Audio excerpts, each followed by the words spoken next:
This is our second video for the discrete math review. Now that we've defined some basic objects, sets, and strings, we're going to talk about some operations that are defined over those objects. So we'll begin with set inclusion. This is the subset relationship. So we start with two sets, S and T, and we say that S is a subset of T if and only if every element of S is also an element of T. Another way of saying this is S is a subset of T if and only if it is the case that if X is an element of S, this implies that X is also an element of T. And again, I'm assuming this is old news, but the symbol that we use for a subset is this sort of sideways U with a bar under it. Now, given this definition, it is always possible that S and T are exactly the same set. So if we want to express that this is not the case, we have this concept of a proper subset of T. And the way that's defined is that S is a proper subset of T if and only if S is a subset of T and S is not equal to T. Intuitively, in this case, S would be smaller than T. T has something in it that is not in S. And again, this is written with this sideways cup, but in this case, no bar. So now that we have this definition, we can introduce a few very basic theorems. And the first one of these is that the empty set is a subset of T. And remember, T is just any set up here. We've defined it to be any arbitrary set. So what this means is the empty set is a subset of every set. Now, I haven't written out a proof for this, but my hope is that if you think about it, it will make sense to you why this is true. It might also be good practice to take a moment and try to write a proof yourself. So if you're wondering how you might do that, my suggestion would be that you start with the definition that we have, right? So we've said S is a subset of T if and only if X in S implies X in T. X is an element of S implies X is an element of T. Now, you do need to know a little bit of logic here. Namely, you need to know that if you're working with an implication, a statement where we say if X, then Y, that if the antecedent is false, the whole statement is always true, right? So we can start by saying, okay, let's say if X is an element of the empty set, then X is an element of T. Is that statement true? Well, X can't be an element of the empty set because there are no elements of the empty set, and therefore the whole statement becomes true. So that's just a quick sketch of the reasoning you might use. Again, it's not a fully formal proof, but hopefully it gives you an idea how you might come up with such a proof. So now for our next theorem, this is just that the subset property itself is transitive. And what we mean by transitive is that if S is a subset of a set T, and T is a subset of some other set, say Q, then it has to also be the case that S is a subset of Q. So hopefully, again, this is familiar, but also it is intuitively clear why that would be the case. Now, our third theorem just gives us a way to prove set equality using the subset relation. And the theorem is that S is equal to T if and only if S is a subset of T and T is a subset of S. So this ties back to what we were saying before about how S can be a subset of T and also be equal to T. If they are both subsets of each other, this has to be the case. Now, again, as with theorem A5, it really would be good practice to see if you can sit down and try to write a proof of theorem A6 and A7. Try to prove that the subset property is transitive. Try to prove that if two sets are subsets of each other, then they have to be equal, using the definitions that we've given. Okay, now moving on, we have some basic operations on sets. I'm going to go through these pretty quickly, but I do want you to see the definitions in case you need to use them or refer to them in a proof. We have the union of two sets, A and B, as defined as this new set, and here we've written a set comprehension rule, X such that X is in A or X is in B. In other words, it's defined as a new set using a logical disjunction. Likewise, intersection, the intersection of two sets A and B is defined as all elements X such that X is in A and X is in B. So this is the conjunction of two set membership relationships. Finally, our third basic operation is set difference. This is written as A minus B. Sometimes it's written with a slash. And you can think of this as all the things in set A that are not also in set B. So the definition is x such that x is in A and x is not in B. And the way it's written as with the subtraction symbol, it gives you some sense of what's going on. We're taking everything that was in A, we're removing everything that's in B, and the set left over is our set difference. To make that even more clear, here is a diagram showing the relationship. So we have our set S here on the left, and that is going all the way to the edge here, and our set T is on the right. The union of the two sets is this entire thing on the outside. Their intersection is just the central part where they overlap. I apologize that there wasn't some shading here, so you have to watch instead this highlighted mouse cursor. And then the set difference of S minus T on the left here, this is everything in S that is not part of this big rounded rectangle T, and T minus S is everything in T that is not part of this rounded rectangle S. Hopefully that is clear. Next, it is possible to form what's called the Cartesian product of sets. So we'll start just with two sets. And remember, Cartesian products, I mentioned before, this was one of the reasons we wanted to introduce sequences, even though we don't see actual sequences very much. So let's start with two sets, S and T, and we define their Cartesian product as S cross T, and this is the set of all pairs of elements that's a little s and little t, such that our element little s is in the set S and our element little t is in the set T. And remember that pairs here are just finite sequences of length 2. So you'll notice that the sequence here starts with S1 and goes up to Sn, and before we had our sequences starting from S0 and go to Sn minus 1. And I guess the important point here is that that's not such a big deal, right? We could redefine them so we start at 0 and we go to n minus 1, but it's kind of arbitrary, and it's probably better just to get used to the idea that people will treat both of these things as kind of equivalent and learn to be able to sort of go back and forth when necessary.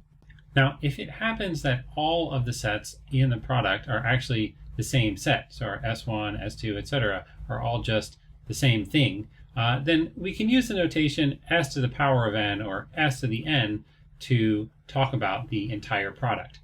And in fact, if you replace the s with the big bold R that we use to represent the real numbers, and you replace n with some number like 2 or 3, you'll probably recognize R2 or R3 as the space in which we do, for example, calculus or linear algebra.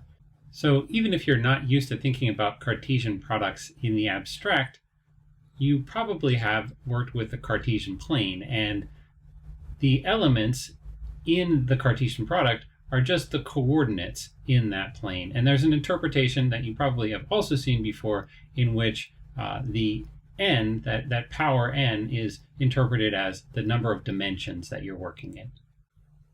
Having pointed out that connection to continuous math, we will now veer back into the world of discrete things and talk about string concatenation. So informally, this is just a process of taking two strings and joining them together. The formal definition is if we have strings x and y, then the string xy is called the concatenation of x and y. And when I say xy, I just mean I wrote the string x and then I wrote the string y right after it. Concatenation is an associative operation, so concatenating xy and then concatenating z is the same as concatenating x with y concatenated with z. And I think if you write some strings and do this, that will become clear pretty quickly. In some special cases, of course, they are the same. For example, if my string x is 3 A's and my string y is 4 A's, then it really doesn't matter what order I write them in, I get the same thing. The empty string is a special case like this. Because it is a string that has no characters in it, if you write the empty string first and then any string x, that's the same as writing any string x and the empty string after it, right? You're just adding nothing to it on the left and adding nothing to it on the right. And in fact, not only do you get the same thing, you get the string x back. And so for this reason, we say the empty string is an identity element for concatenation.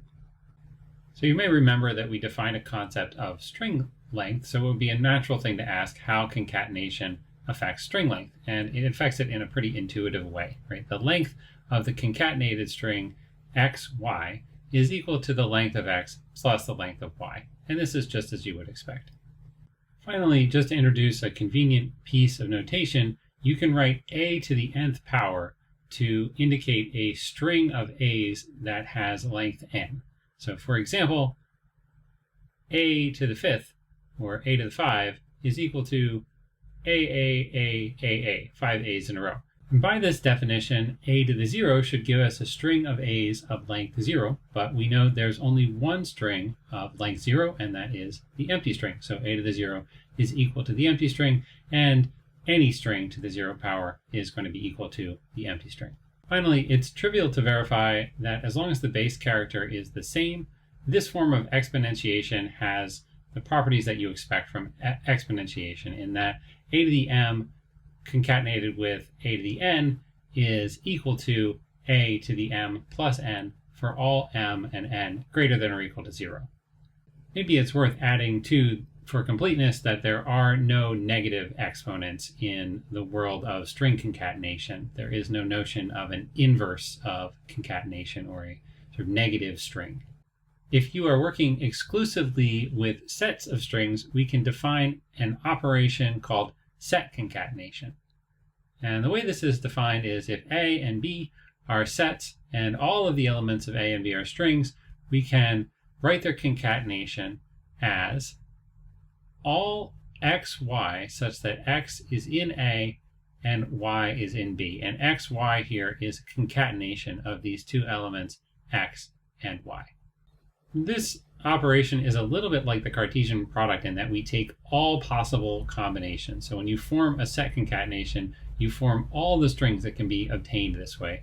So I'll show you an example, right? If we have a set that contains the strings just A and AB, and a set that contains the strings B and BA, the concatenation is A concatenated with B, that's AB, A concatenated with BA, so A, BA, AB concatenated with B, and then AB concatenated with BA. That's that last one, ABBA. Just as string concatenation is not commutative because order matters, it should not be too surprising that set concatenation is also not commutative. That is, the concatenation of sets A and B and the concatenation of sets B and A are in general different sets. Although, of course, again, you can find these special examples where they are not different, but don't let those fool you. If you've been noticing our pattern here, maybe you're expecting that the next thing we're going to do is form powers of sets. And this is, in fact, exactly what we're going to do. We can make powers of sets of strings. The powers of a set A, written as A to the n, are defined inductively. So this is, I think, the first time we have introduced an inductive definition. The way this works is that we start with a base case. We have A to the 0, and we define that as the set containing the empty string. And then we have a rule for producing the next case from whatever case you happen to be at. And this rule is A to the n plus 1 is equal to A concatenated with A to the n. So we'll show some examples on the next slide of how that's going to work. But for now, I just want to give you a couple notes. First, just in terms of how to think of this intuitively, you want to think of A to the n as being the concatenation of n copies of A together with itself. A second thing to notice is that the way that we've defined A to the 0, setting it A to the 0 equal to the set containing the empty string, allows us by definition to say A to the m plus n is equal to A to the m concatenated with A to the n, even when m or n is 0. And I would say this is not maybe immediately obvious because working out what a set concatenation comes to, it takes a little bit of computation, but it is easy to verify. It takes a little while, I think, to get a sense of how all this theoretical machinery we're building up fits together, and I hope that will become more clear soon, and certainly over the course of this class. But for now, I think you can take my word for it that as an especially important case, if A is an alphabet, then A to the n is the set of all strings over A of length n. And so, A to the 3, in other words, is all strings we can make from that alphabet of length 3. And a little nuance here, I did define an alphabet as any finite set, but the way I'm thinking of the elements in that set is that each element is a string of length 1. In other words, we think of the elements in an alphabet as abstract symbols. It doesn't really matter what they are as long as they are different, and we treat each one of these symbols as a different character. Just to head off some possible confusion about notation, note that the nth power of a set of strings is written exactly the same as we write the nth power of a Cartesian product, right? The n-ary Cartesian power. So you really need context to determine which one we're talking about. And usually it should be pretty clear. To illustrate this concept, we'll do a simple example of some powers of a small set of strings. This is a little bit of a weird example because we're starting with this set A that contains 2 strings of different length. We're going to use it anyway because it's useful for showing you what's going on. So in the first step, we have A to the 0, and this, by definition, is just the set that contains the empty string. In the next step, A to the 1 is defined using our inductive definition as A concatenated with A to the 0. So this is the concatenation of our original set, which contains AB and AAB, with a set containing the empty string, which is A to the 0. And as we mix these things up, we just get back A to the 1. So at A to the 1, as expected, we just have really A. Once we move on to A to the 2, now we are concatenating our original set, A, with A to the 1, which again was just A. So really we're just concatenating A with itself. Again, this matches what we would expect from A to the 2. And what we get is a set with 4 strings, ABAB, ABA, AB, AABAB, AAB, AAB. I'll add that at A to the 2, things are still pretty manageable here. As soon as we move up to A to the 3, you'll see there's kind of an explosion in what this set contains. And so the definition we're using, again, is just A concatenated with A to the 2. So we take this set we developed on the line before, and we concatenate it with our original set, A, and we get this kind of long, daunting set that I will not read. And if you were to continue to do this, it would grow pretty quickly. So without spending too much time on mechanical operations, it might be a good idea to come up with an example yourself and work through it for a few powers to make sure you're comfortable with the process and you understand what's going on. It would also be good to be able to answer questions like, say I have a set that starts with X elements in it, how many elements are going to be in the third power of that set, things like that. So now we're going to get a little bit closer to what we're actually doing with this stuff and define an object called the Kleene closure. This is named after Stephen Kleene. The Kleene closure of a set A is written A to the star power, or A star. It is the infinite union of all of the finite powers of A. So if we write it out, if we write this out as a series of unions, we get A to the 0, union A to the 1, union A to the 2, etc., all the way to infinity. And if we write it as a big union, this notation means the same thing, right? This is just big U over n, where n is greater than or equal to 0, of all of the A to the n. So just, again, meaning that whole set, all possible powers, union together and dumped into one big set. And the important special case of this is if A is an alphabet. And in that case, A star is the set of all strings over A of any length, including length 0. So it's all the strings that you can make from some alphabet.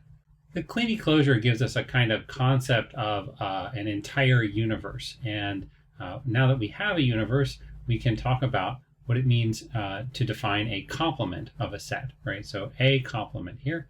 So in order to define a complement of a set of strings, we have to say, okay, let A be a set of strings formed over some alphabet sigma. Then we can define the complement of A with respect to sigma star, all the possible strings that you could form over that same alphabet. We write this A bar, and we define this as the set X, where X is in sigma star, but X is not in A.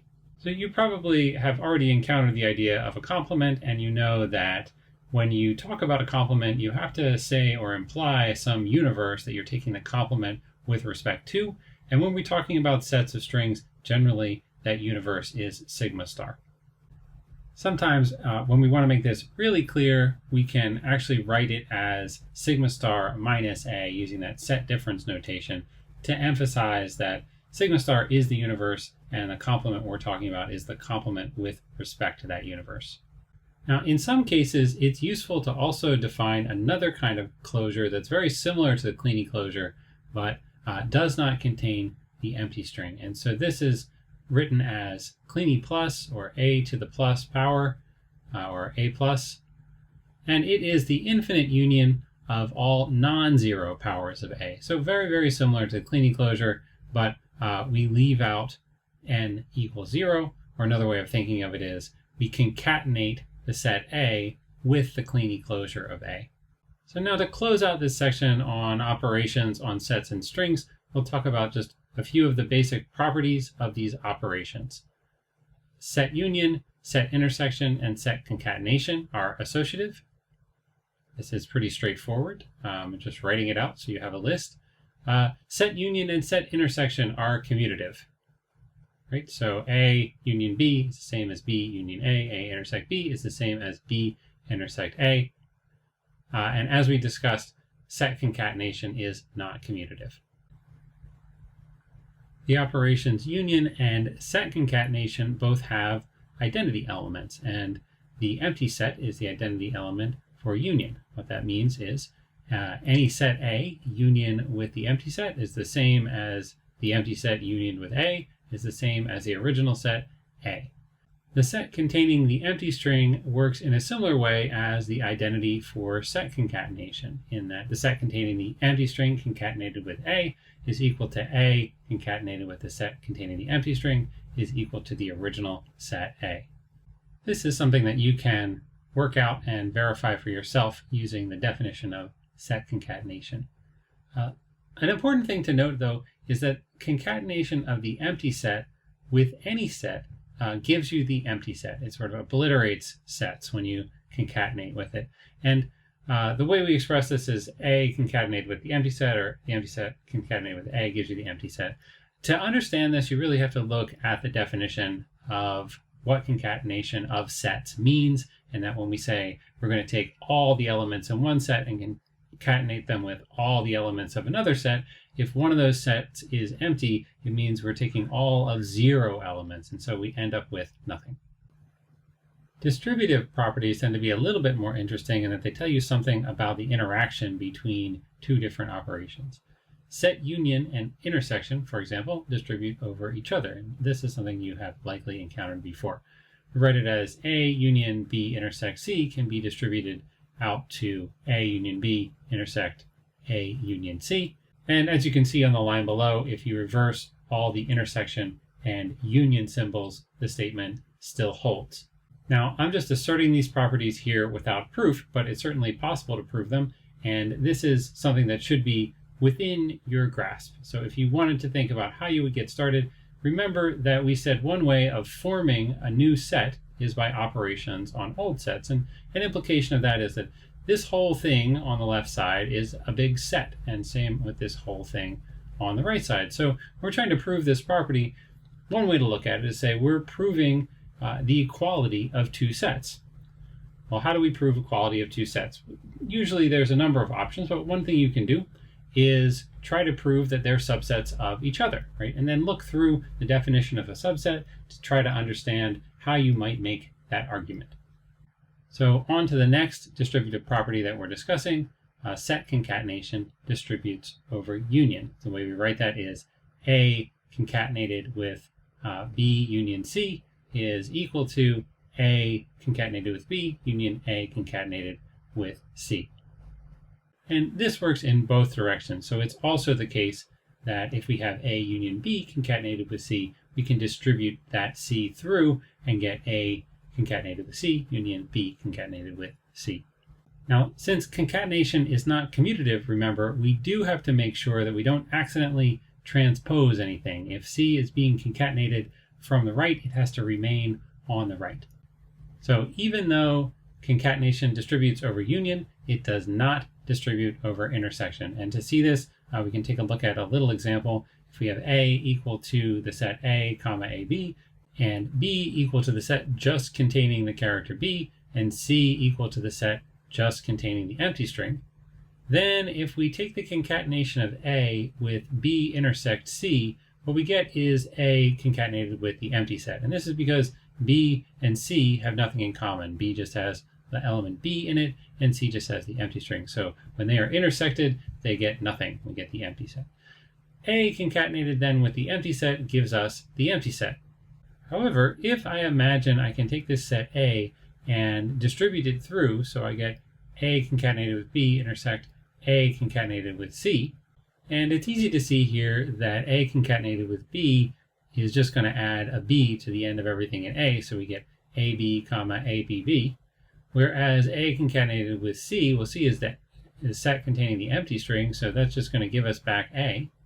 And the intersection of these two sets, they only have one element in common, and that's AB. So we end up with a set containing AB, which is certainly not the same as the empty set. So it would be impossible to claim, in general, that distributing concatenation over intersection gives us the same set, because clearly we've ended up with a different set.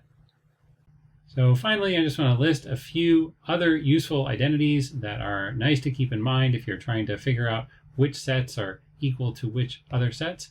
De Morgan laws people have probably seen before, and these hold for the sets that we're using too. They hold for sets in general. And the statement of these is just that the complement of A union B is equal to the complement of A intersect the complement of B, and the complement of A intersect B is equal to the complement of A union the complement of B. And again, when we're talking about complements, we do have to say what universe we are taking the complement with respect to, at least if this is not obvious from the context. Also, since I'm expecting that a Kleene closure is probably a new thing, it might be worthwhile thinking through some facts about it. Right? If we take the Kleene closure concatenated with the Kleene closure of A, we get back the Kleene closure of A. And this first statement just should indicate to you intuitively that the Kleene closure is already the set of all strings. And if we try to concatenate it with some other set of all strings, we're just going to end up with, again, the set of all strings. We cannot get more strings. And there is a similar intuition behind this next property. The Kleene closure of the Kleene closure of A just gives you back, again, the Kleene closure of A. Another thing you can do with a Kleene closure is expand it. You remember that we defined A plus as the Kleene closure minus the empty string. And one way that we wrote that was as A concatenated with its own Kleene closure. Well, if we take that and then union it back with the set containing the empty string, then unsurprisingly, we get back the full Kleene closure. But in some cases, it may be useful to sort of divide things out this way. And likewise, if we have the other order, right, where A star concatenated with A, this also gives you A plus. And it is another way that you can write the Kleene closure. The Kleene closure of the empty set gives you the set that contains the empty string. And this might look a little bit surprising at first, so you have to remember how we have defined these things. Remember, the Kleene closure is defined as the infinite union of all powers of some set. Now, in this case, the set is the empty set, and you might think, well, the empty set has nothing in it. How did we end up with a set that does have something in it, even if that thing is the empty string? The answer is that the 0th power of a set we've defined as the set containing the empty string. You may have to look back at slide 20 to remind yourself of this, but it is true as long as we are definitely talking about powers of set concatenation, which we are in this case because we started talking about the Kleene closure of the empty set. Now for all n greater than 0, the empty set raised to the nth power is going to give us back the empty set. However, the Kleene closure, remember, is defined as the infinite union. So the union of this first set, the set containing the empty string, with all of those empty sets just leaves us with the set containing the empty string. Now, having said that, one more thing to add about this identity is that even though I'm trying to walk through the reasoning and show that it's consistent with our initial assumptions, in some sense, it's just a convention that we've adopted and we are extending because it's convenient. We're not saying certainly that this is something we could test or that the Kleene closure of the empty set is something we can go out and experience in the world. However, if you've understood the reasoning behind this definition, the next one is pretty straightforward as well. For very similar reasons, the Kleene closure of the set containing the empty string is equal to the set containing the empty string, and I'll leave that to you to work out. And lastly, even though you've seen this identity in action already above, I think it's nice to highlight it separately. A concatenated with A star is equal to A star concatenated with A, even though concatenation for sets is not commutative in general. In this particular example, changing the order doesn't matter, and you still get the same set, which is A plus. So that concludes the overview of operations on sets and strings. Thank you for listening. In the next video, we will move on to relations.